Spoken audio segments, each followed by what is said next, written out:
Hello everyone, welcome to our channel Nanak education point. Myself Heena टक्कर।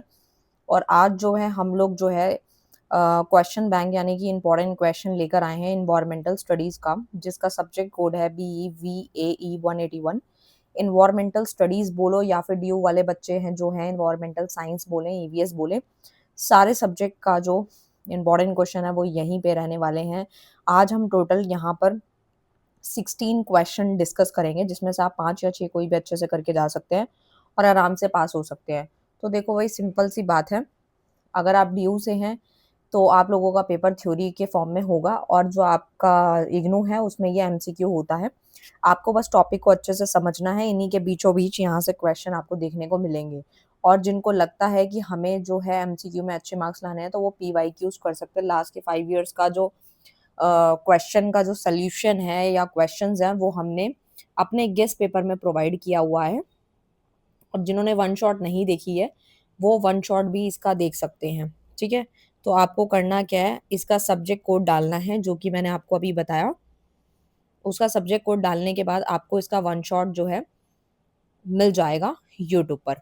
ठीक है, तो अब हम स्टार्ट करेंगे। ये इसके most most most important question रहेंगे। ठीक है, तो आओ स्टार्ट करते हैं। तो सबसे पहला क्वेश्चन आता है ओजोन लेयर का। ठीक है, PYQs जो हैं वो भी PDF आपको मिल जाएगी। तो सबसे पहला जो बैटरी लो है, बट कोई नहीं, मेरे को जो वीडियो है वो आपको देनी है, ये टाइम बहुत लिमिटेड है। और मैं चाहती हूँ कि सबसे पहले जो BCom F वाले बच्चे हैं उनका सिलेबस मैं सारा कंप्लीट करा दूँ। और मोस्ट प्रोबेबली मुझे लगता है कि शायद उन लोगों के जो फर्स्ट ईयर का एक सब्जेक्ट रह रहा था वो यही था, और ये भी मैं कंप्लीट करूंगी। तो फर्स्ट क्वेश्चन है, ओजोन लेयर क्या होता है, इसका डेफिनेशन क्या है। तो सबसे पहले इसका इंट्रोडक्शन समझते हैं। तो ozone layer is the region of earth stratosphere that contain a high concentration of ozone molecule. It is a play critical role in protecting living organism on earth by observing the majority of the sun harmful ultraviolet radiation. देखो ozone layer होती क्या है। सबसे पहली बात तो ये आती है कि जो ओजोन लेयर होती है वो एक ऐसे रीजन ऑफ अर्थ स्ट्रेटोस्फेयर को कंटेन करती है जिसमें high concentration of ozone molecule होते हैं, जिसे हम O3 कहते हैं। और एक तरीके से ये बहुत ही इंपॉर्टेंट रोल प्ले करती है। किसमें रोल प्ले करती है? प्रोटेक्ट करती है। किसको? लिविंग ऑर्गेनिजम्स को। जो जीवित प्राणी हैं, जो लिविंग ऑर्गेनिज्म है, उनको प्रोटेक्ट करती है। जो भी हार्मफुल रेज जो आ रही हैं, अल्ट्रावायलेट रेडिएशन जो आ रही हैं, उससे हमें बचाती है। तो वो ओजोन लेयर होती है। ठीक है, the ozone layer is found in the stratosphere में पाई जाती है about 10 to 50 kilometre above the earth surface. और ये एक तरीके से 10 से 50 किलोमीटर अबव है अर्थ सरफेस के। और हाईएस्ट कॉन्सेंट्रेशन ऑफ ओजोन लाई करती है 15 to 35 किलोमीटर ऑल्टीट्यूड पे। ठीक है, कंपोजिशन की बात करूँ, the ozone layer is made up of ozone gas. जो ओजोन लेयर होती है वो किससे मिलकर बनी है? वो ओजोन गैस से मिलकर बनी है, जिसे हम O3 कहते हैं, जिसके अंदर थ्री ऑक्सीजन एटम पाए जाते हैं। It form naturally when ultraviolet light from the sun split an oxygen molecule O2। ये एक तरीके से इस तरीके से नेचुरली फॉर्म्ड होती है, जहां पर कहाँ पे होती है? जहाँ पे अल्ट्रावायलेट लाइट जो होती है वो फ्रॉम द सन से आती हुई स्प्लिट हो जाती है ऑक्सीजन मॉलिक्यूल O2 में, और 2 सेपरेट ऑक्सीजन एटम बनाती है। Each free oxygen atom that can then combine with another O2 molecule to form ozone O3। ठीक है, तो इस प्रकार से ओजोन लेयर के कुछ इंपॉर्टेंस भी हैं जो हमें समझने हैं। सबसे पहले जो यूवी रेज हमारे तक पहुंचती हैं उससे हमें ये बचाती है ओजोन लेयर। यही सबसे इसका इंपॉर्टेंट रोल है। ऑब्जर्व कर लेती है 97 to 99% हार्मफुल जो अल्ट्रावायलेट बी जो आ रही है, UVB आ रही है या UVC आ रही है, रेडिएशन जो भी आ रहे हैं उससे हमें प्रोटेक्ट कर लेती है। और 97 से लेकर 99% तक हमें प्रोटेक्ट करती है। और ये हमें जो है स्किन डिसीज जो होता है उससे प्रिवेंट करती है, यानी reduce the risk of skin cancer, sunburn से भी हमें बचाती है, स्किन कैंसर से भी बचाती है। ठीक है, बट स्टिल कुछ परसेंट हद तक हमें जो है, अब जब हम बाहर निकलते हैं तो हमें अपना प्रोटेक्शन लेना होता है, छाता वाता लेके निकलना होता है, सनस्क्रीन लगा के निकले। ठीक है, इस प्रकार से हमें कुछ जो है प्रिकॉशंस लेने होते हैं जब ज़्यादा गर्मी होती है या ज़्यादा तेज़ धूप होती है 2 से 3 बजे के आसपास। तो जब भी हम निकलते हैं गर्मियों में या जैसे भी, तो उस टाइम पे धूप बहुत ज़्यादा तेज़ होती है। तो उस टाइम पे हम लोग जो है, वैसे तो ये ओजोन लेयर हमें प्रोटेक्ट करती है, बट स्टिल हम 1-2% चांस के लिए जो है अपने आप को प्रोटेक्ट करते हैं।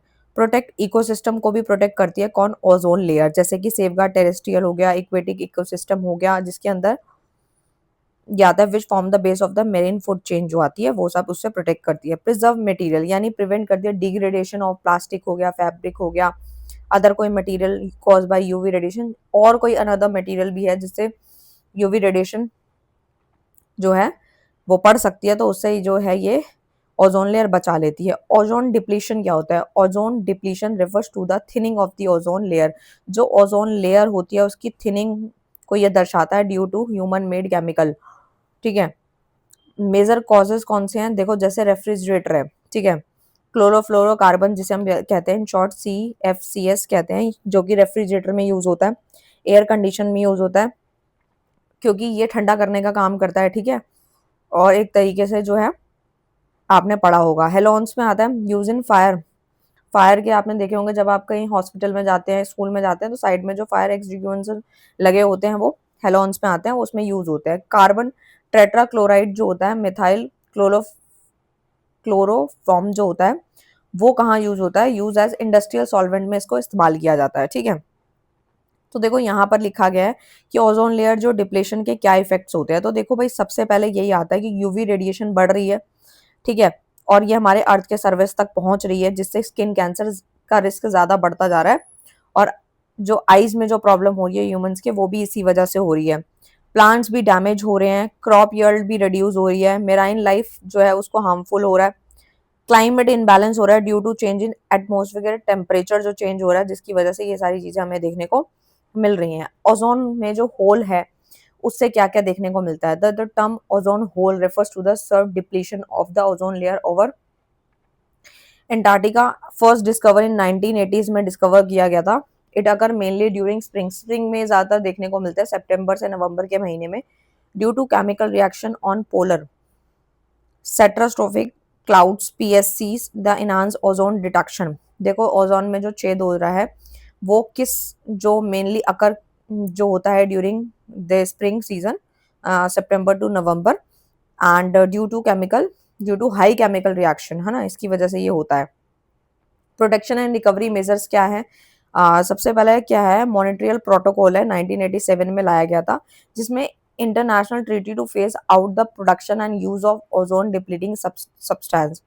इको फ्रेंडली रेफ्रिजरेंट यूज करने चाहिए, ठीक है, एंड पब्लिक अवेयरनेस प्रमोट होनी चाहिए, इन्वायरमेंटल एजुकेशन होनी चाहिए, ताकि हमें वातावरण को लेके चीजें पता होनी चाहिए। अगर आज हम ये सब्जेक्ट पढ़ पा रहे हैं तो हमें पता होगा ना कि ओजोन लेयर डिप्लीट हो रही है या फिर ओजोन में होल हो रहा है, तो उससे हमें कैसे अपने आप को प्रोटेक्ट करना है, सनस्क्रीन लगा के निकलना है बाहर, ठीक है, ताकि हमारी स्किन टैन ना हो या फिर स्किन पे झाइयाँ वगैरह ना आए या फिर और कोई स्किन रिलेटेड कैंसर ना हो। इससे बचने के लिए हम ये सब चीज़ें यूज़ करें, छाता यूज़ करें, स्कार्फ यूज़ कर सकते हैं, फेस को कवर करके निकलें किसी ना किसी फॉर्म में।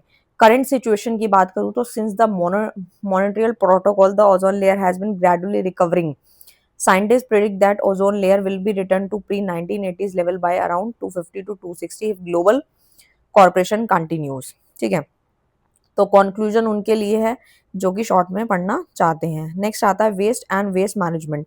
अब यहाँ से आपका क्वेश्चन कैसे भी आ सकता है, सिर्फ वेस्ट पे शॉर्ट नोट भी आ सकता है, जो DU वाले हैं, ठीक है, बट जो इग्नू वाले हैं उनका तो MCQ जो डेट्स मैं बताती जा रही हूँ, जो ब्लैक ब्लैक से लिखा हुआ है, बोल्ड हो रखा है, वहां से भी क्वेश्चन पुट अप हो सकते हैं। ठीक है, तो देखो भाई सबसे पहला आता है वेस्ट क्या है? Waste refers to the unwanted unusable all discarded material that is not longer needed by human और इंडस्ट्रीज।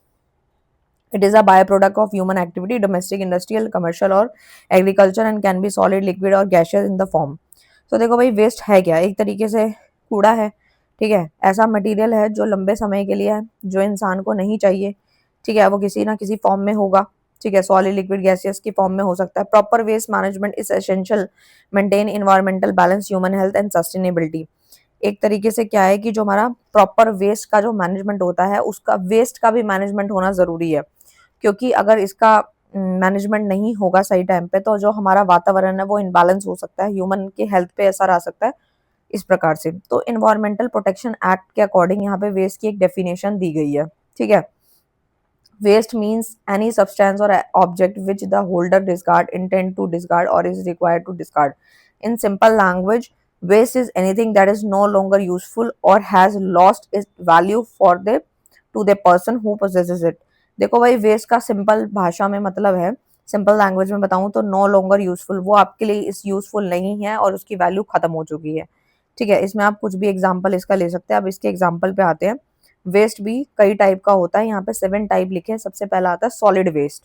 सॉलिड वेस्ट जो होता है उसमें आता है waste in solid form from they from household, industry, institution से ही आता है। जैसे पेपर है, पेपर जैसे हमने कुछ लिख लिया, अब हम उस पर कुछ नहीं कर सकते तो यानी कि वो वेस्ट है। प्लास्टिक हो गया, प्लास्टिक की कोई बॉटल हो गई, ग्लास हो गया, मेटल हो गया, पैकेजिंग का कोई मटेरियल हो गया, तो ये सॉलिड है, बिल्कुल सॉलिड वेस्ट है। नेक्स्ट आता है लिक्विड वेस्ट। क्या होता है? Waste in liquid from the domestic और इंडस्ट्रियल सोर्स, जो भी डोमेस्टिक या फिर कोई इंडस्ट्री से कोई सोर्स, इंडस्ट्री से कुछ वेस्ट निकल के आ रहा है लिक्विड फॉर्म में, जैसे सीवेज हो गया, वाटर वेस्ट वाटर है, ठीक है, ऑयल केमिकल है, ये सारा लिक्विड की फॉर्म में होता है। गैसियस में स्टेट में कौन सा होता है? Harmful gases release into the atmosphere, जैसे CO2 है, हम रिलीज करते हैं।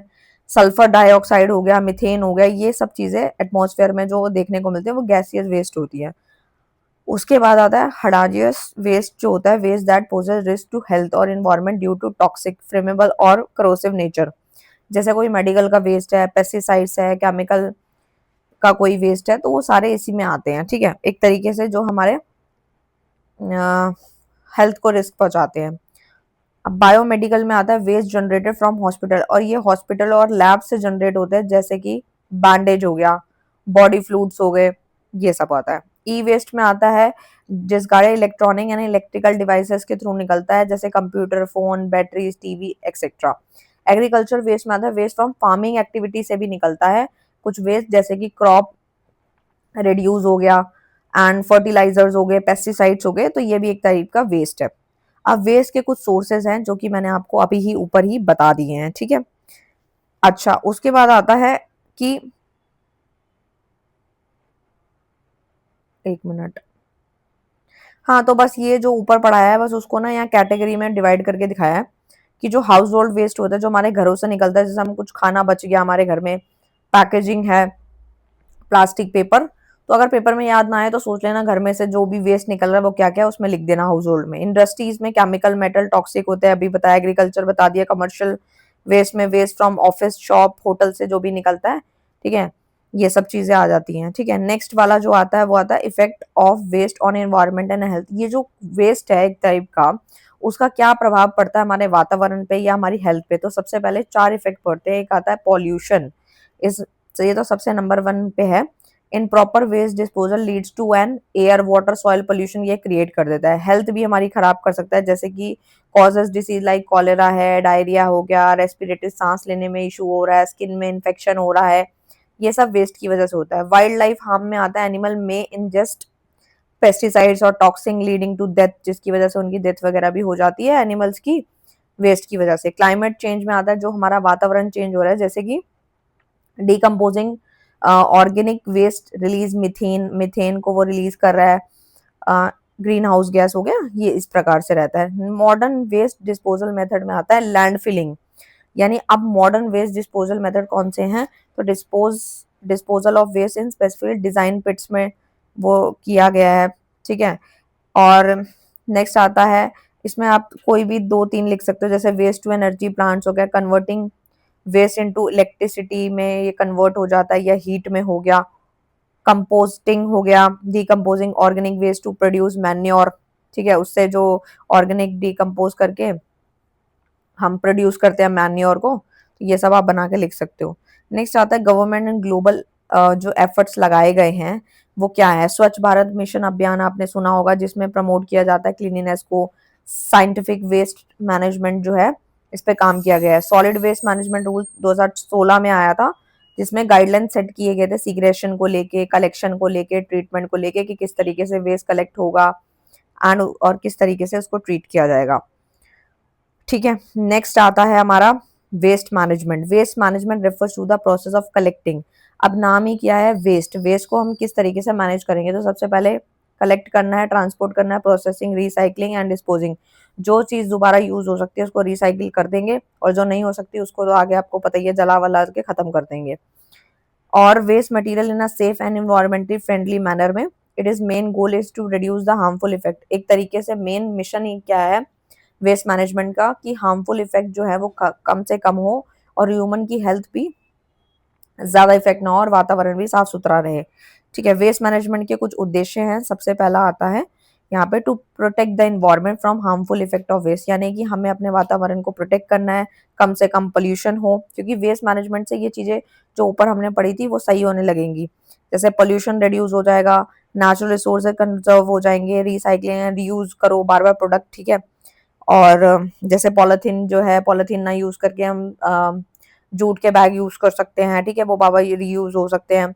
Human health and hygiene promote हो जाएगी, सस्टेनेबल डेवलपमेंट भी इंकरेज हो जाएगी।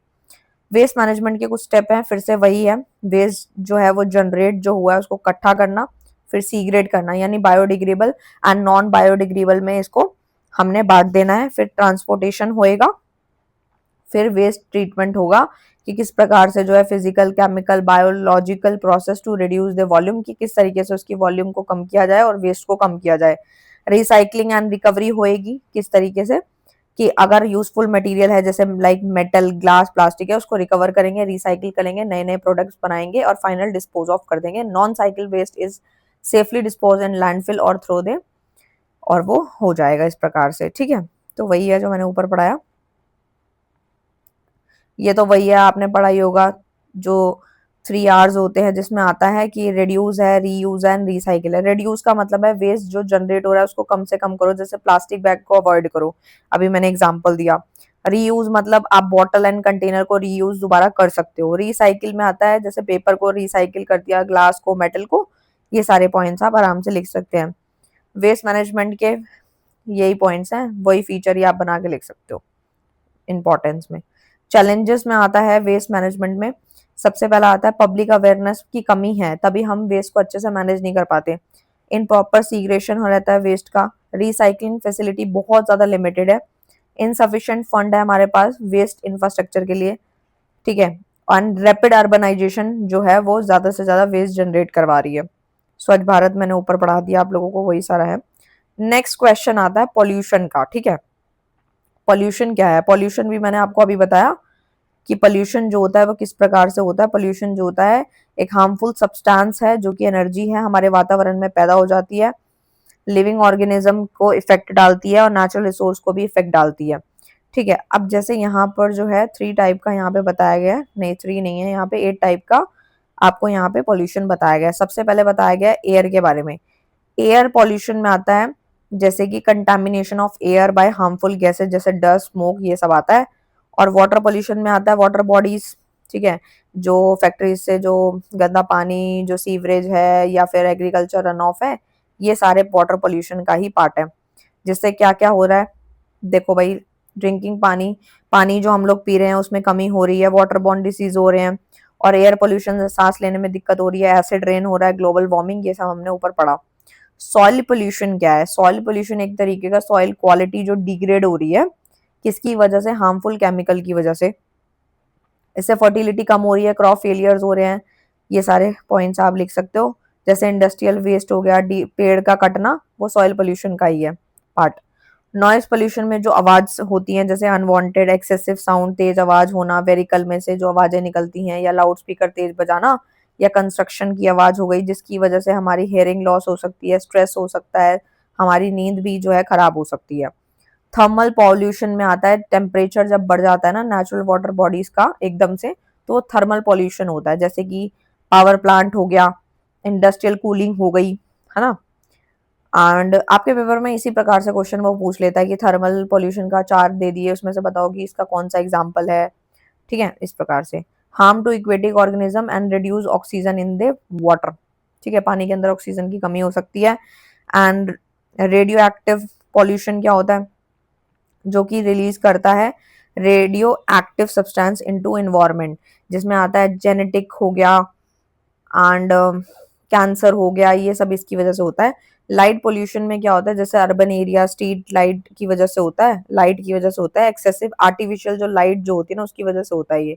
जैसे इकोसिस्टम पे इफेक्ट डालता है, जो कि हमारी स्लीप साइकिल को इफेक्ट करता है, एनर्जी भी वेस्ट करता है। प्लास्टिक पोल्यूशन में आपको पता ही है क्या क्या आएगा। ठीक है, जो कि सिंगल यूज प्लास्टिक हो गया, पुअर वेस्ट डिस्पोजल हो गया, जो कि हमारी मेराइन लाइफ को हार्म पहुंचा देता है। अब क्या होता है कि पोल्यूशन के कुछ कुछ कॉजेज हैं जिस वजह से ये होता है। तो ऊपर हमने पढ़ा था सबसे पहला इंडस्ट्रियलाइजेशन, ठीक है। क्योंकि फैक्ट्रीज बहुत ज़्यादा हैं, वो केमिकल और वेस्ट ज़्यादा प्रोवाइड कर रही है जिसकी वजह से पोल्यूशन बढ़ता जा रहा है। अर्बनाइजेशन हो रहा है, ठीक है, ओवर पोल्यूशन इंक्रीज कर रही है वेस्ट को, जितने ज़्यादा आबादी उतना ज़्यादा वेस्ट। डिफॉरेस्टेशन, पेड़ कटता जा रहा है। एग्रीकल्चर की बात करें तो फर्टिलाइजर्स हो गए, पेस्टिसाइड्स हो गए जो कि सॉइल एंड वाटर को पोल्यूट कर रहे हैं। इस तरीके से आप जो है लिख सकते हैं। ये वही है, बस ये शॉर्ट में लिखा हुआ है, ठीक है।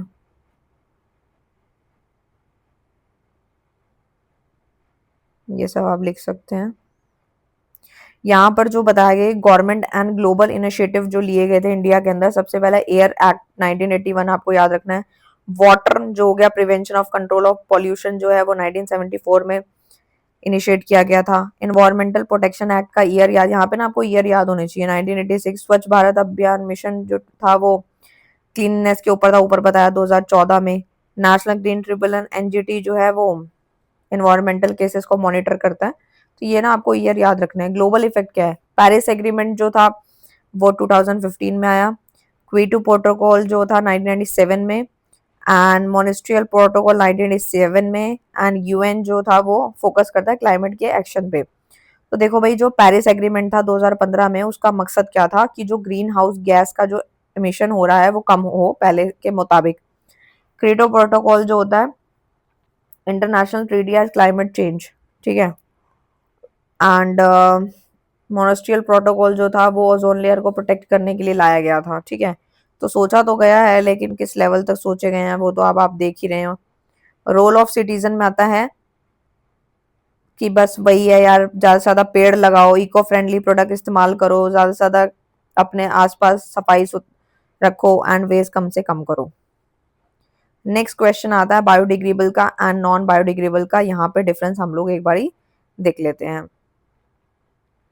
तो देखो, बायोडिग्रेडेबल सब्सटेंस और नॉन बायोडिग्रेडेबल सब्सटेंस में क्या डिफरेंस होता है। तो बायोडिग्रेडेबल सब्सटेंस होते हैं substance that can be decompose by natural organism, यानी कि ये ऐसा सब्सटेंस है जिसको डिकम्पोज किया जा सकता है नेचुरल ऑर्गेनिज्म की मदद से, ठीक है। तो इसका ना पहले हम एग्जांपल समझ लेते हैं, फिर आपको इजीली समझ आएगा। जैसे कि फ्रूट्स है, ठीक है। तो फ्रूट्स है, वेजिटेबल का जो वेस्ट है आपने खा लिया, उसका छिलके बच गए, तो अब उसका आप क्या ही करोगे, तो वो बायोडिग्रेडेबल है। पेपर, कार्डबोर्ड हो गया, कॉटन, जूट, क्लोथ हो गए, ठीक है। डेड प्लांट्स, एनिमल हो गए, सीवेज, ये सारे बायोडिग्रेडेबल के एग्जांपल हैं। और नॉन बायोडिग्रेडेबल में क्या आता है, जैसे polythene bag, plastic, glass bottle, aluminium cans, ये सब आता है, ठीक है। नॉन बायोडिग्रेडेबल में क्या होता है, इसको आप डिकम्पोज जो है वो नहीं कर सकते नेचुरल ऑर्गेनिज्म की मदद से, ठीक है। टेक 100 and 1000 ऑफ ईयर इसको लग जाते हैं, लेकिन ये बहुत इजीली और क्विकली हो जाता है, ठीक है। अब यहाँ एग्जांपल दिए गए हैं जो मैंने अभी नीचे बताए। इफ अब ये वातावरण पे क्या इफेक्ट डालते हैं, ये कोई इफेक्ट नहीं डालता, ये रिसाइकिल नेचुरली हो जाता है, और ये पोल्यूशन ज्यादा बनाता है और लिविंग ऑर्गेनिज्म को भी हार्म पहुंचाता है। इसमें से 5-6 आप इनफ है, इतने एग्जाम्पल मैंने बता दिए। और जिनको शॉर्ट में पढ़ना उनकी समरी दी हुई है नीचे। और ये तो आप क्लास पता नहीं थर्ड फोर्थ क्लास से पढ़ते आ रहे हो। डिजास्टर क्या होता है, तो डिजास्टर एक सडन, एक तरीके का ऐसा मिसहैपनिंग नहीं कह सकते, या कह सकते हो इवेंट है जो कि कॉज करता है सीरियस डिसरप्शन, लाता है नॉर्मल फंक्शनिंग ऑफ कम्युनिटी या society, leading to loss of life. एक तरीके से लाइफ भी खत्म कर देता है, प्रॉपर्टी, रिसोर्स, सब कुछ तबाह कर देता है। जैसे कि फ्लड आ गया, ठीक है, अर्थक्वेक आ गया, या फिर कोई मैनमेड जैसे लाइक इंडस्ट्रियल एक्सीडेंट हो गया, वॉर हो गई। तो ये सारी चीजें डिजास्टर में आती हैं। पहले ना एक डिजास्टर की बुक हुआ करती थी 9th 10th क्लास में, लेकिन अभी इन्होंने हटा दिया, पता नहीं क्यों हटाई है, मुझे नहीं पता, बट उससे भी कुछ ना कुछ ज्ञान मिलता ही है। एंड उसके बाद आता है डिजास्टर के यहाँ कुछ टाइप्स हैं। सबसे पहला है जियोगियल,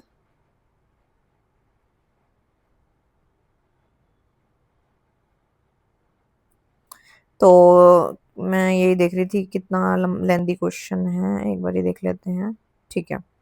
तो यहाँ पर जो है सबसे पहला जो आता है जियोलॉजिकल डिजास्टर होता है, जिसमें अर्थक्वेक हो गया, वॉल्केनिक इरप्शंस हो गए, लैंडस्लाइड्स हो गया, सुनामी आ गई। तो इससे क्या होता है, लैंड बिल्डिंग खत्म हो जाती है, जीने की वो खत्म हो जाता है सब, ठीक है। हाइड्रोलॉजिकल डिजास्टर जैसे फ्लड हो गया, ड्रॉट आना, ठीक है, जिससे क्रॉप भी डिस्टर्ब हो रही है, प्रॉपर्टी हो गई, वाटर स्कैरसिटी यानी पानी की कमी होना, मेट्रोलॉजिकल डिजास्टर में आता है साइक्लोन हो गया, ठीक है, हीट वेव्स चलना, ठीक है, डैमेज टू हाउस, ये हमारे घर को दिक्कत पहुंचाती है, पावर लाइन एग्रीकल्चर में दिक्कत डालती है। नेक्स्ट आता है बायोलॉजिकल डिजास्टर, जैसे कि पेंडेमिक आपने देखा ही था, आया था, जिसकी वजह से बीमारी फैली, ठीक है, लॉस ऑफ ह्यूमन, इंसान की लाइफ चलेगी, जानवर की लाइफ चलेगी, वो सब आता है। ह्यूमन मैन मेड डिजास्टर कौन से होते हैं? Industrial, nuclear, transportation, war and environmental. तो सबसे पहले की बात करूं मैं इंडस्ट्रियल एक्सीडेंट की, तो इसके अंदर आता है गैस का लीक होना, जैसे भोपाल गैस ट्रेजेडी हुई थी, ठीक है, जिन्होंने पढ़ा है उनको पता होगा। केमिकल स्पिल्स हो गए, जिससे क्या इफेक्ट हुआ है, हेल्थ पे दिक्कत आई, ठीक है, पॉल्यूशन, डेथ हो गई, एक तरीके से पॉल्यूशन हो गया, बहुत ज्यादा डेथ्स हो गई, ठीक है। आपको पता है कितने लोग भोपाल गैस ट्रेजेडी में मर गए थे। न्यूक्लियर एक्सीडेंट में आता है 1986 में, जो है वो ये देखने को मिला था, एंड इफेक्ट क्या थे इसके? तो रेडिएशन एक्सप्लोजर था, लॉन्ग टर्म इलॉजिकल डैमेज हुआ। ट्रांसपोर्टेशन नाम से क्लियर है, जैसे रोड, रेल, एयर या फिर शिप जो क्रैश हो जा रही है, शिप का क्रैश होना रोड से, या इन सब से जो एक्सीडेंट हो जाते हैं, इंजरी हो गई, डेथ हो गई, टांग टूट गई, ये सब प्रॉपर्टी लॉस, ये सब होता है। वॉर एंड टूरिज्म में क्या होता है? जैसे बॉम्ब ब्लास्ट होना, आर्म में कोई कन्फ्लिक्ट होना, तो इससे मास डिस्ट्रक्शन होता है, एंड साइकोलॉजिकल भी दिक्कतें होती हैं। इन्वायरमेंटल पोल्यूशन क्या होता है? तो इन्वायरमेंटल पोल्यूशन तो मैंने आपको ऊपर अभी पढ़ा ही दिया है। डिजास्टर के कुछ कॉजेज है, सबसे पहला वही है नेचुरल कॉज, जो है अर्थ की मूवमेंट, क्लाइमेट का चेंज होना, ह्यूमन एक्टिविटी में पेड़ कटना, अर्बन प्लानिंग पुअर है, इंडस्ट्रीज ज्यादा बनती जा रही है, वहां से पोल्यूशन ज्यादा बढ़ता ही जा रहा है, ठीक है, वही सारे पॉइंट्स आप लिख सकते हैं। डिजास्टर मैनेजमेंट में क्या है? सबसे पहला आता है प्रिवेंशन होता है, ठीक है।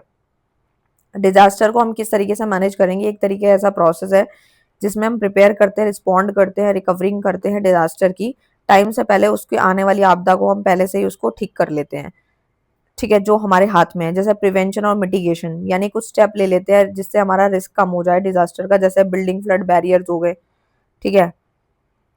प्रिपेयर्डनेस में प्लानिंग एंड ट्रेनिंग दी जाती है इमरजेंसी में, ठीक है, जैसे स्कूल में बताया जाता है ना कि हाँ भाई ऐसे बेल बजेगी या ऐसा कुछ होगा, या फिर फ्लड आ जाए, या फिर मान लो कोई अर्थक्वेक आए तो किस तरीके से हमें रिस्पॉन्स करना है, ठीक है। और इमीडिएट रिलीफ के प्रोवाइड होता है, रीयूज मेडिकल एड्स हो गए। रिकवरी में आता है आपकी रीबिल्डिंग इंफ्रास्ट्रक्चर हो गया, रिस्टोरिंग नॉर्मल लाइफ, तो ये सब आता है। तो डिजास्टर मैनेजमेंट के फायदे क्या हैं? तो इससे हमारी लाइफ बच सकती है, प्रॉपर्टी बच सकती है, इकोनॉमिक लॉस से हम बच सकते हैं, ठीक है। क्विक रिकवरी आफ्टर डिजास्टर हो सकता है। अवेयरनेस अगर हम प्रमोट करेंगे तो कहीं ना कहीं हम भी बचेंगे और सामने वाला भी उस चीज के ऊपर बात करेगा। सस्टेनेबल डेवलपमेंट भी इससे इनकरेज होता है, ठीक है। एंड डिजास्टर मैनेजमेंट इंडिया के अंदर यहाँ पे डिजास्टर मैनेजमेंट एक्ट आया था 2005 में, ठीक है, जो कि प्रोवाइड करता है एक legal framework for disaster management. National disaster management authority NDMA, जो कि पॉलिसी को फॉर्मुलेट किया, उसने गाइडलाइंस प्रोवाइड करी। नेक्स्ट आता है स्टेट डिजास्टर मैनेजमेंट अथॉरिटी ने क्या किया? डिजास्टर मैनेजमेंट को हैंडल किया स्टेट लेवल पे, ठीक है, और ये डिस्ट्रिक्ट लेवल पे होगा, ठीक है, लोकल लेवल मतलब डिस्ट्रिक्ट लेवल, ठीक है। नेशनल इंस्टीट्यूट डिजास्टर मैनेजमेंट के यहाँ पे कुछ बताए गए हैं, ये आपके बस रीड करने वाले हैं, आप इसको कर सकते हो। जैसे गुजरात अर्थक्वेक 2001 में आया, इंडियन ओशन सुनामी 2004 में आई, उत्तराखंड फ्लड 2013 में आया, कोविड 19 जो पेंडेमिक है ये तो सबको याद ही होगा 2020 में आया, उड़ीसा सुपर साइक्लोन 1999 में आया। प्रिवेंशन मेजर मैंने आपको अभी बताया कि अवेयरनेस होनी चाहिए, इमरजेंसी ड्रिल होना चाहिए, मॉक एक्सरसाइज होनी चाहिए, पेड़ ज्यादा से ज्यादा लगाना चाहिए, एनवायरमेंटल कंजर्वेशन होनी चाहिए, वही सारे पॉइंट्स आप घुमा फिरा के आप बना के लिख सकते हैं। नेक्स्ट आता है डिसीजेस। डिसीजेस क्या एक तरीके की बीमारी है, ठीक है। डिसीज इम्पेयरमेंट है normal state of living body और ऑर्गेनिज्म दैट इंटरप्ट और modify the performance of virtual function, की हमारी बॉडी ढंग से काम नहीं करी तो डिसीज है, कोई ना कोई डिसीज हो सकती है। एक होती है कम्युनिकेबल, एक होती है नॉन कम्युनिकेबल। कम्युनिकेबल में क्या होता है? कॉज बाय पैथोजेंस, ये पैथोजन से के द्वारा कॉज होती है, जैसे बैक्टीरिया, वायरस, फंगी, ये सब होता है। जैसे कि कोविड 19 एक दूसरे से फैल जाता था, टीबी हो गया, मलेरिया, कॉलेरा, ये सब होता है कम्युनिकेबल, किसी के कांटेक्ट में आने से हो जाती है।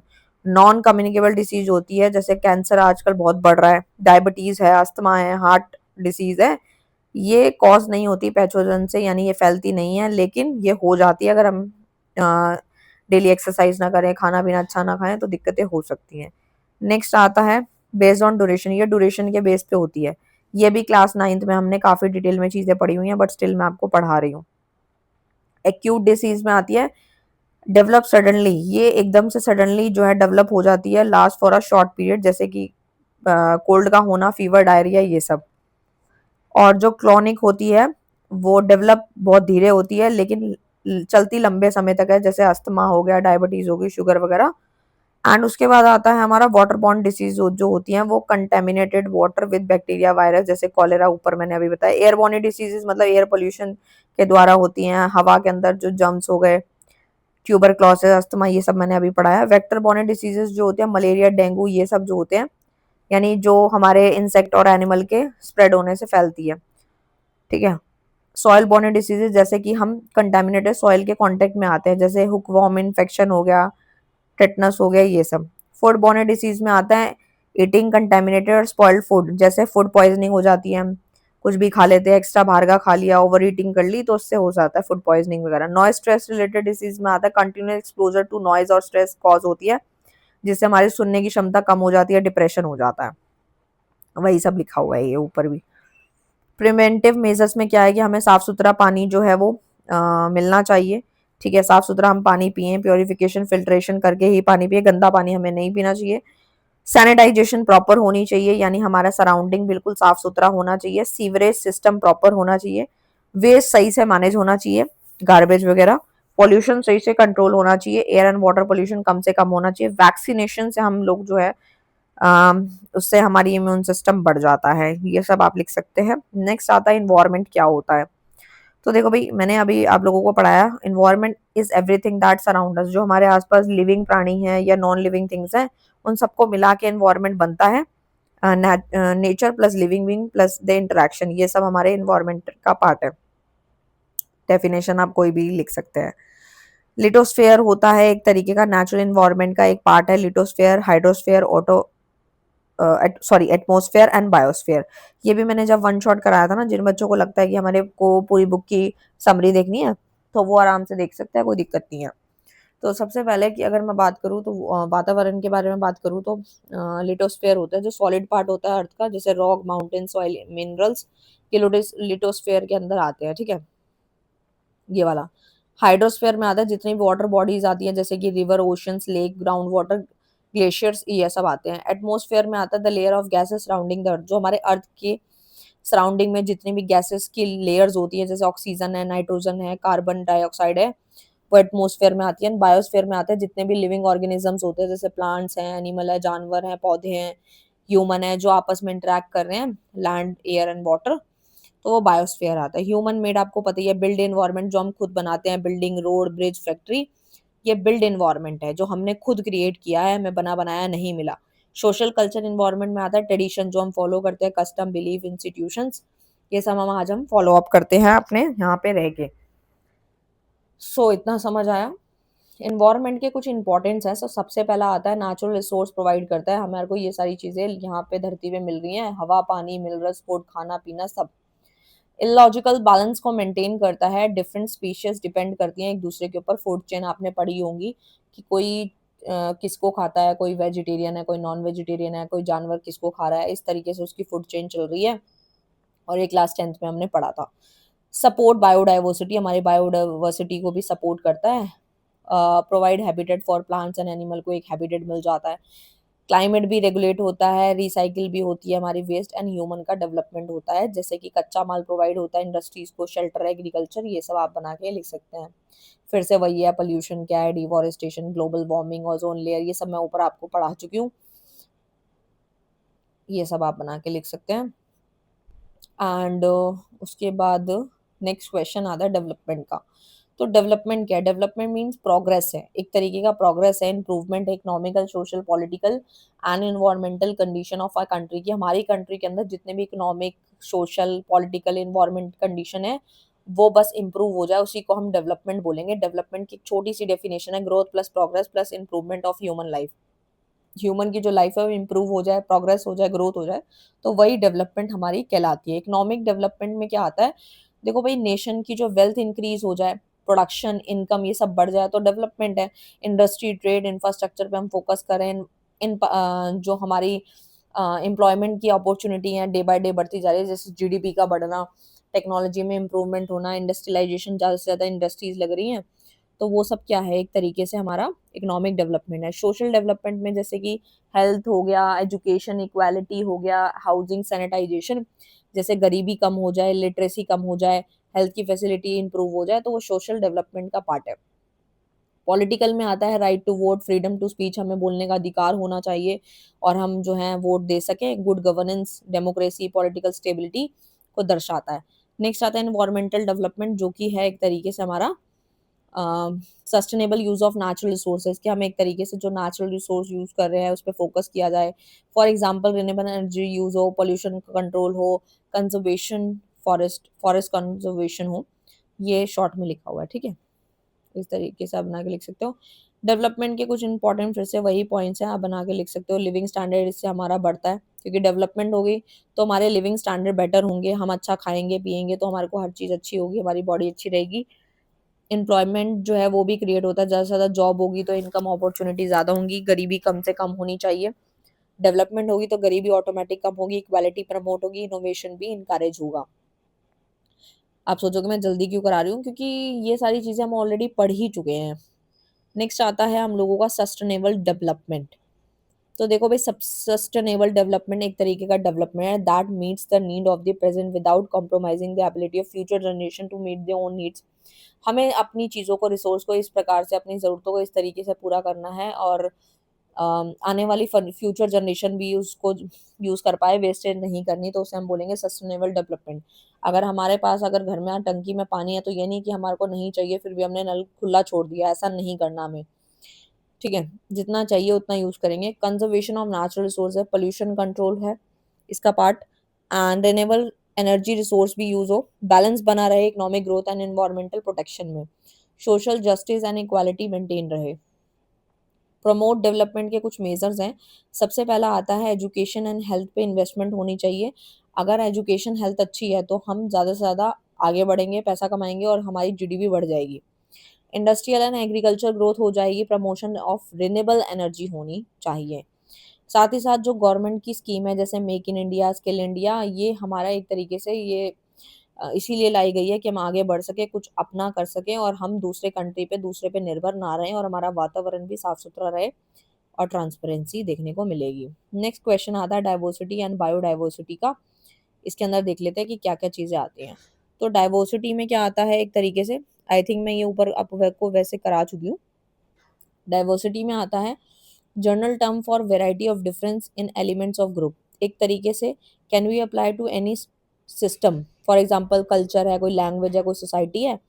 बायोडाइवर्सिटी में आता है लिमिटेड टू बायोलॉजिकल सिस्टम, जैसे स्पीशीज है, जेनेटिक है, इकोसिस्टम है, ये सब हमारे बायोडाइवर्सिटी के पार्ट है। इसका एग्जांपल से समझो, अच्छे से समझ आएगा।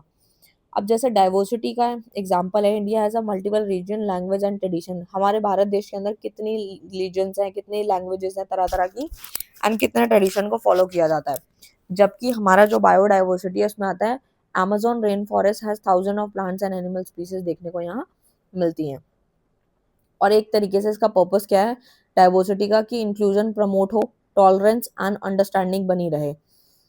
एंड जो बायोडाइवर्सिटी है इसमें लॉजिकल बैलेंस को मेंटेन करता है, सर्वाइवल ऑफ स्पीसीज, जो भी जातियां हैं, प्रजातियां हैं, वो भी सर्वाइव कर सके, ह्यूमन वेलबींग के लिए भी है ये। शॉर्ट में यहाँ लिखा हुआ है। सॉइल इरोजन क्या होता है, तो देखो भाई, सॉइल इरोजन जो है, मैं देख लेती हूँ कितने क्वेश्चन और रह रहे हैं, आई थिंक 14 थे। सॉइल इरोजन क्या होता है? Soil erosion is the process of removal of the top layer of the soil, fertile soil from the land surface by natural force such as water, wind, ice and human activity. Soil erosion का मतलब है कि जो ऊपर की जो top layer होती है सॉइल की, वो बहुत फर्टाइल होती है। अगर कोई पानी ज़्यादा आ गया, बाढ़ आ गई या हवा तेज चली या ऐसा कुछ हुआ तो वो अपने साथ उसको उड़ा के ले जाती है, क्योंकि बहुत फर्टाइल होती है। और सॉइल इरोजन के क्या क्या कॉजेज है? सबसे पहला है वाटर इरोजन, जैसे कि बारिश का ज़्यादा होना, फ्लड आना, ठीक है, तो ये इसी की वजह से होता है। विंड इरोजन में स्ट्रॉन्ग विंड चलना, ठीक है, इसकी वजह से होता है। एंड इस तरीके से दिया गया है यहाँ पे, वही शॉर्ट में लिखा हुआ है। सॉइल इरोजन के क्या इफेक्ट्स हैं? तो देखो भाई, सबसे पहला आता है loss of fertile top soil, यानी कि जो क्रॉप यील्ड जो होती है वो कम हो जाती है पहले के मुताबिक। एंड पुअर न्यूट्रिएंट्स कंटेंट जो होता है वो देखने को मिलता है। सॉइल बिकम लेस प्रोडक्टिव, और जो हमारी सॉइल होती है वो कम प्रोडक्टिव होने लगती है, क्योंकि जो उसकी टॉप मोस्ट लेयर होती है वो अपने साथ जो है वो पानी हवा लेके चलती बनती है, जिसकी वजह से उसकी जो है ये जो फर्टाइल है टॉप सॉइल की वो गिर जाती है। इन्वायरमेंट की अगर हम बात करें तो सेडिमेंटेशन ऑफ रिवर है, फ्लड हो गया, वेजिटेशन का कमी होना, नेचुरल हैबिटेट भी डिस्टर्ब हो जाता है। इकोनॉमिक की बात करें तो एग्रीकल्चर आउटपुट रिड्यूस होता है, फाइनेंशियल लॉस हो गया, डैमेज हो गया इरिगेशन सिस्टम, ठीक है, वो सब आप बना के लिख सकते हो। फिर से वही है, उसके लिए क्या मेजर्स लेने चाहिए, ज़्यादा से ज़्यादा पेड़ लगाने चाहिए, ग्रास प्लांटिंग करो, ठीक है, ये आप बना बना के लिख सकते हो। नेक्स्ट वाला जो आता है वो आता है स्पीसीज का। स्पीसीज मैंने वैसे ऊपर ऑलरेडी पढ़ा दिया है आप लोगों को। सिंपल वर्ड्स में बोलूँ तो एक तरीके का group of similar living organism जो कैपेबल है रिप्रोड्यूस करने के लिए अमंग देमसेल्फ, ठीक है। प्रजातियां ये जो बन रही हैं वो सारी ये स्पीसीज में आती है, और पता नहीं कितनी प्रजातियां यहाँ देखने को मिलती है पानी में, पता नहीं कहाँ पे, धरती पे, कहाँ कहाँ पे। एंड डेफिनेशन आप कोई भी लिख सकते हैं। तो यहाँ पे ना स्पीसीज के फीचर समझ लो, उससे आप मैरिड डीमैरिड बना लोगे। सबसे पहला आता है मोर्फोलॉजिकल।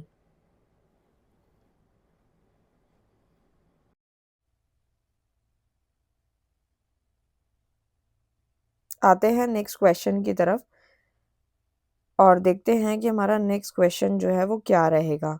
तो जो नेक्स्ट क्वेश्चन है हमारा वो आता है एनर्जी का, कि एनर्जी होती क्या है, ठीक है। तो यानी कि एनर्जी की अगर हम बात करें तो एक तरीके की कैपेसिटी है टू डू वर्क, यानी कि एनर्जी होती है तो ही हम काम कर पाते हैं, एक तरीके की कैपेसिटी होती है तो ही हम काम कर पाते हैं। It is required for all the physical chemical biological process, और ये हर फील्ड में ज़रूरी है, चाहे वो फिजिकल काम है, चाहे केमिकल है, चाहे कोई सा भी है, एनर्जी हर चीज़ में लगती है। Energy is essential for human life. Human की जो लाइफ होती है उसमें एनर्जी बहुत ही इंपॉर्टेंट रोल प्ले करती है, जैसे कि industries, transportation and development. Without energy life and civilisation cannot exist. बिना एनर्जी के हम लाइफ को सरवाइव नहीं कर सकते हैं, ठीक है। इन सिंपल टर्म्स में बोलें तो energy is equal to ability to perform work, यानी कि हमारे पास काम करने की क्षमता जो है वो होती है, ठीक है, तो उसे हम एनर्जी बोलते हैं, ठीक है। एनर्जी जो है वो मेजर होती है, मेजर की जाती है जूल में, जिसको हम जे से डिनोट करते हैं, कैपिटल, हमने साइंस में भी पढ़ा था। इसको हम ना ही क्रिएट कर सकते हैं ना ही डिस्ट्रॉय कर सकते हैं। Law of conservation of energy ने हमें बताया था, इसको हमने काफी ब्रीफ में भी साइंस में पढ़ रखा है।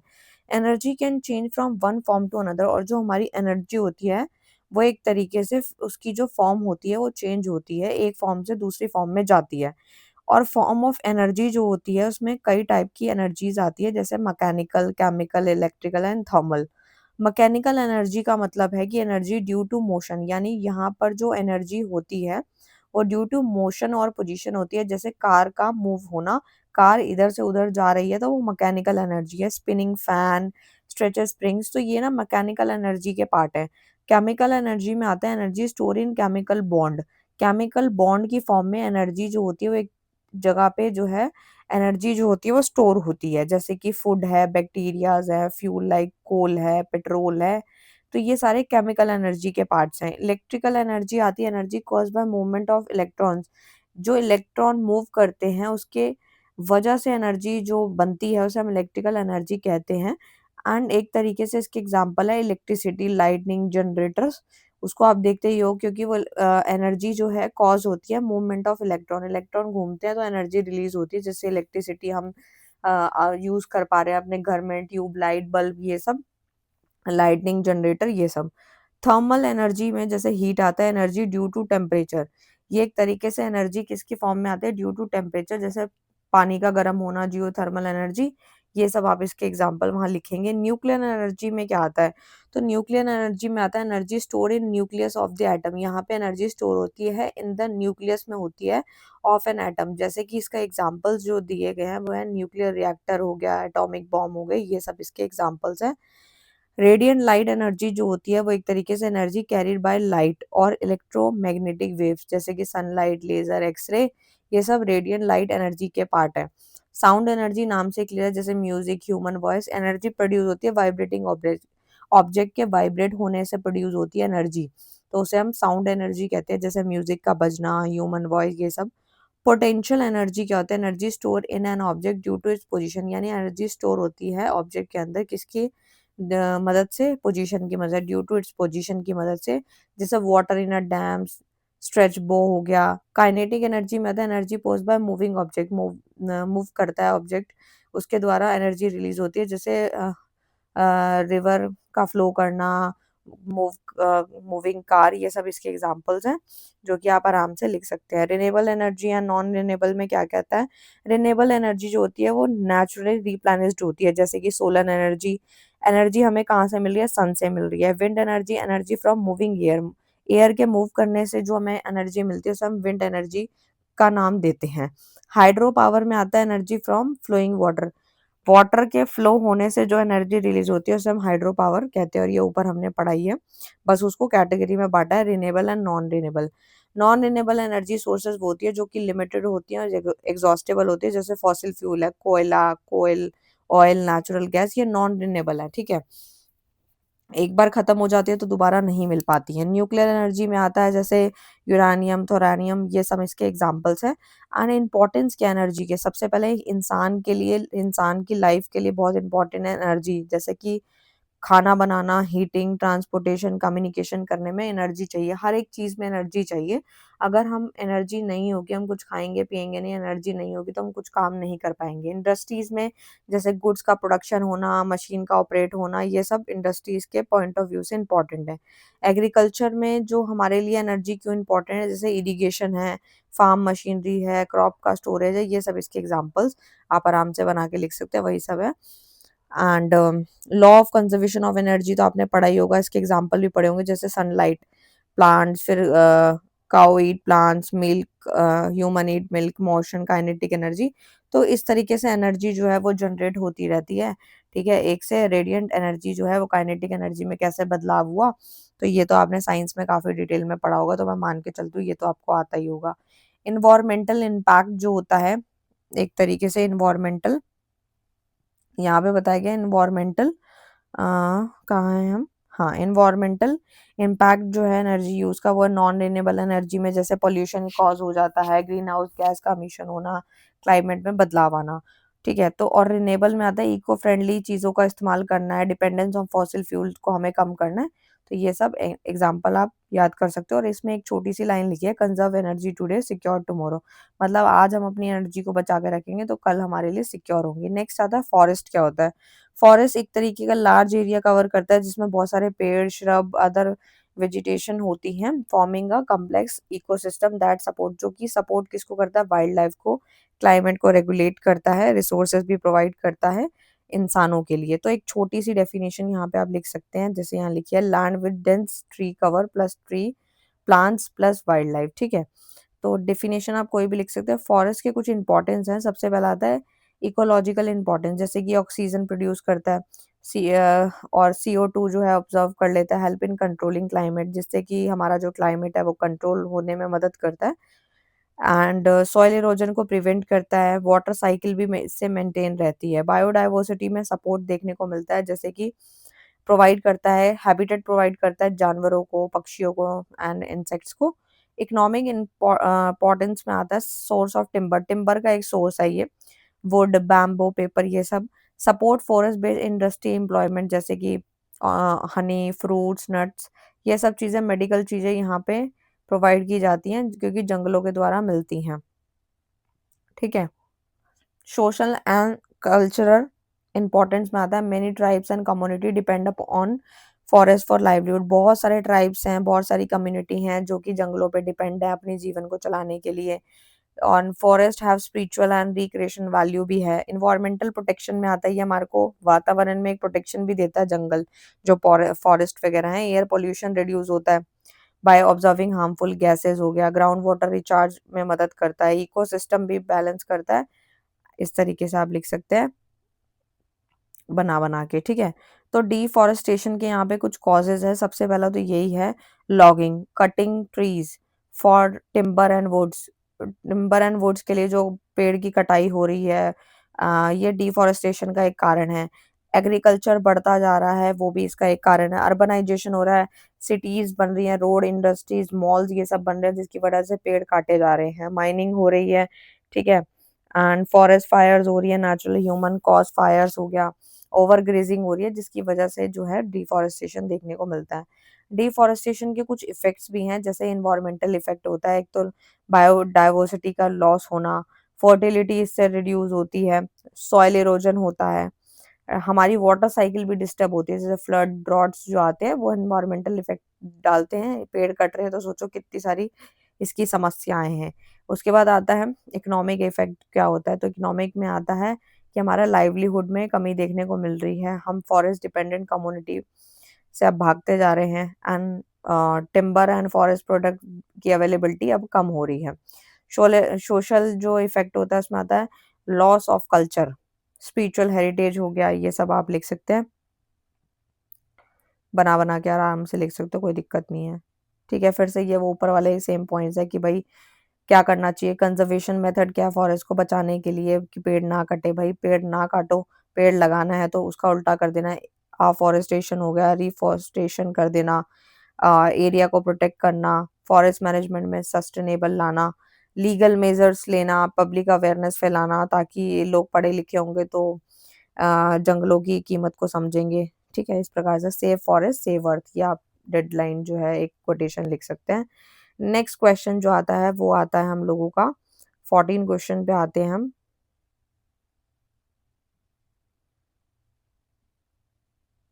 ठीक है, तो देखते हैं 14 क्वेश्चन कहाँ है। मैनेजमेंट का है। मैनेजमेंट मैंने ऊपर काफ़ी डिटेल में पढ़ा है, बट यहाँ पर एक बार वाटर मैनेजमेंट समझ लेते हैं। Using water wisely for human and environmental need, कि इंसान को जितनी ज़रूरत है वो उतना ही पानी का इस्तेमाल करे। And drinking water supply ensure करता है, एग्रीकल्चर में सपोर्ट करता है पानी। एंड जो कमी आ जाती है पानी की, उसमें ये प्रिवेंशन लाता है, इलॉजिकल बैलेंस मेंटेन करता है, और फ्लड एंड सॉइल इरोजन को भी ये रिड्यूस करता है। वाटर के कौन-कौन से सोर्सेज़ है, पानी आपको कहाँ-कहाँ से मिल सकता है, तो रिवर है, लेक्स, पॉन्ड, यहाँ से ग्राउंड वाटर में वेल्स हो गए, ट्यूबवेल्स हो गए, एंड रेन वाटर में आता है harvested and store for domestic and agriculture use. ठीक है, वही सब है जो कि शॉर्ट में आप बना के लिख सकते हैं। इरिगेशन मेथड्स में आता है जैसे कि efficient use of water for agriculture, जैसे drip irrigation, water delivered directly to the roots, roots के डायरेक्टली रूट्स तक पानी पहुंचेगा डायरेक्टली, जिससे कि वेस्टेज कम होगी, तो उसे हम ड्रिप इरिगेशन कहते हैं। स्प्रिंकल इरिगेशन में होता है वाटर स्प्रे ओवर क्रॉप, जिससे भी पानी बचता है स्प्रे करना है। And surface irrigation method traditional method है, पहले का चला आ रहा है, जिसमें प्रॉपर कंट्रोल की ज़रूरत पड़ती है। वाटर कंजर्वेशन टेक्निक में आता है जैसे कि फिक्सिंग लीक इन पाइपलाइन हो गया, वाटर सेविंग अप्लायंसेस का इस्तेमाल करना, जो कि कम फ्लो टैप होते हैं उनका इस्तेमाल करना, लीकेज कम हो, वेस्ट वाटर रिसाइकिल हो जाए, ओवर यूज़ अवॉइड करना इंडस्ट्रीज़ और एग्रीकल्चर में, ये सब हम बना-बना के लिख सकते हैं। वाटर मैनेजमेंट की प्रॉब्लम्स क्या हैं? तो सबसे पहले ओवर एक्सप्लॉइटेशन हो रही है ग्राउंड वाटर की, जैसे कि जिससे क्या होता है वाटर टेबल जो है leads to falling water tables. And second आता है पॉल्यूशन ऑफ वाटर सोर्सेज, सबसे पहले वाटर सोर्सेज भी पॉल्यूशन फैला रहे हैं, जैसे सीवेज हो गया, केमिकल कंटामिनेट वाटर हो गया, ये सब आप लिख सकते हैं। इनएफिशिएंट इरिगेशन, जैसे ट्रेडिशनल मेथड जो होते थे, पहले के जो मेथड होते थे पानी देने के फसल को, तो वो पानी ज़्यादा वेस्ट करते थे, लेकिन आजकल तो जैसे स्प्रिंकल है या फिर और जो मेथड मैंने वो भी बताए। एंड डिफॉरेस्टेशन जो है, जैसे ground water reduce recharge and increase run of, ये सब पॉपुलेशन ग्रोथ भी इसका एक फैक्टर है।